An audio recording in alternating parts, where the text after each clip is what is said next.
आमदार चंद्रदीप नरके यांनी अर्थसंकल्पीय अधिवेशनादरम्यान विधानसभेत पन्हाळ्यावरील शिवतीर्थ तलावातील रखडलेल्या शिवस्मारकाचं काम पूर्ण करण्यासाठी आणि त्या ठिकाणी छत्रपती शिवाजी महाराजांचा अश्वारूढ पुतळा उभारण्यासाठी निधी द्यावा अशी मागणी केली होती। या पार्श्वभूमीवर मंगळवारी उपमुख्यमंत्री तथा नगरविकास मंत्री एकनाथ शिंदे यांनी मुंबईत बैठक घेतली। त्यांनी रखडलेल्या शिवस्मारकाच्या कामासाठी 10 कोटी रुपयांच्या निधीची घोषणा केली। शिवप्रेमींनी या निर्णयाचं स्वागत केलंय। 2011 साली या स्मारकासाठी 5 कोटी रुपयांचा निधी मंजूर झाला होता।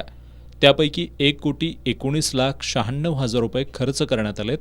त्यानंतर मात्र या स्मारकाचं काम अपूर्ण राहिलंय। शासनानं आता निधी जाहीर केल्यानं शिवप्रेमींचं अनेक वर्षांचं पन्हाळगडावरील शिवस्मारकाचं स्वप्न साकारेल असं माजी नगराध्यक्ष आसिफ मोकाशी यांनी सांगितलंय। छत्रपती शिवाजी महाराजांच्या जीवनामध्ये किंवा एकूणच स्वराज्याच्या निर्मितीमध्ये पन्हाळगडाचं अनन्यसाधारण असं महत्त्व आहे। या पन्हाळगडावर शिवस्मारकाचं जे काम चालू होतं काही कारणास्तव हे रखडलं गेलं होतं।